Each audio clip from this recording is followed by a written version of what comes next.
Morning Business. C'est un chiffre qui devrait nous réjouir, hein, le nombre d'entreprises créées l'an dernier, le nombre d'auto-entrepreneurs aussi chez les Français. Mais c'est un chiffre qu'il faut prendre avec des pincettes. Alors d'abord, c'est une dynamique qui n'est pas nouvelle, la dynamique de la création d'entreprises. Là, on en a fait 35 000 de plus qu'en 2019, qui était déjà une année record. On est à 850 000 créations, nous dit l'INSEE. Il y a effectivement quelques particularités. C'est exclusivement des gens qui créent leur propre job. Ouais. Ce sont des entreprises individuelles. Puisqu'on voit que le nombre de créations de vraies sociétés destinées à avoir des salariés, là ça recule, faiblement, mais ça recule. Donc c'est une dynamique qui est portée par des gens qui créent leur propre job, par des entreprises individuelles.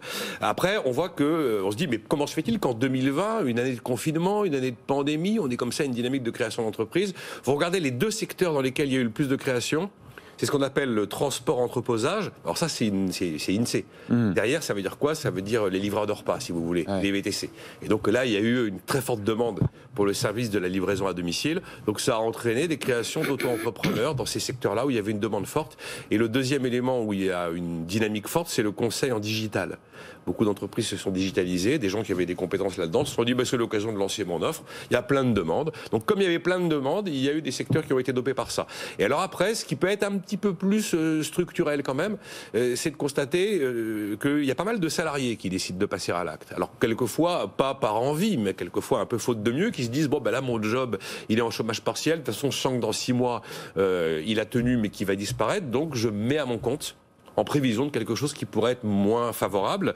Ensuite, vous avez aussi certains qui ont vu leurs revenus chuter, malgré tout, et qui peuvent avoir la tentation de se créer un deuxième revenu à côté. Vous pouvez devenir auto-entrepreneur et garder une activité professionnelle un peu plus classique, type salarié. Il y a aussi les jeunes. On sait qu'ils sont nombreux à être arrivés devant un mur de l'emploi très particulier cette année. Il y en a pas mal qui ont décidé qu'ils allaient créer leur propre job, puisque le marché ne leur offre pas de job. Et d'ailleurs, il y a un sondage Opinionway qui indique que 36% des étudiants veulent devenir entrepreneurs ou auto-entrepreneurs, et dès l'année 2021.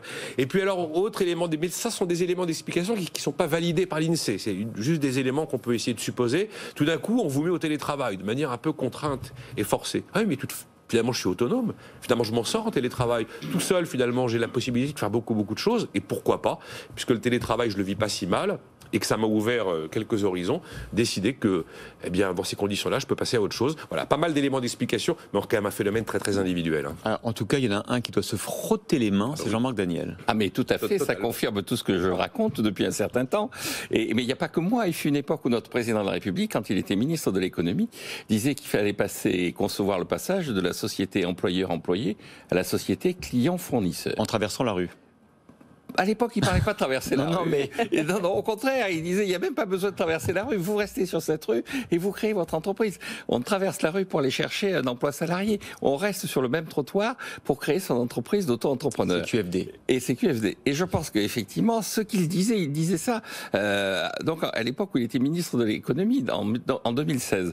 Je pense que ce qui est en train de se passer, par-delà les événements dramatiques de la pandémie, confirme cette évolution. La fin du salariat que vous appelez de vos voeux. La fin du salariat que j'appelle de mes voeux, rejoignant ainsi Karl Marx. Je suis très surpris d'ailleurs que les héritiers de Karl Marx protestent contre l'ubérisation. Marx expliquait bien que l'artisan était libre alors que le salarié était en situation de dépendance et de soumission aux capitalistes.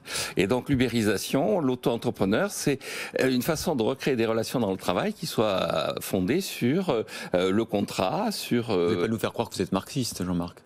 Non. Non, mais je sais quand même être d'esprit ouvert et reconnaître quelquefois au milieu de toutes les erreurs les intuitions qu'avait Karl Marx, et surtout le fait qu'effectivement le progrès social maintenant repose sur l'abandon du salariat et sur l'assimilation de toutes les mesures qui sont autour de l'ubérisation.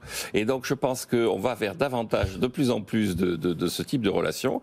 Et d'ailleurs, quand on regarde, dernier élément, quand on regarde ce qui s'est passé au moment des dernières élections, il y avait eu une tentative en Californie de lutter contre l'ubérisation et d'obliger les gens qui étaient en situation de, c'est l'équivalent d'auto-entrepreneurs aux États-Unis, à devenir salariés. Et la population, par référendum, a refusé cette disposition. L'économie du partage, c'est vrai que ça peut être un progrès social, mais quand même pas pour tout le monde. Il y a toutes les situations qui existent.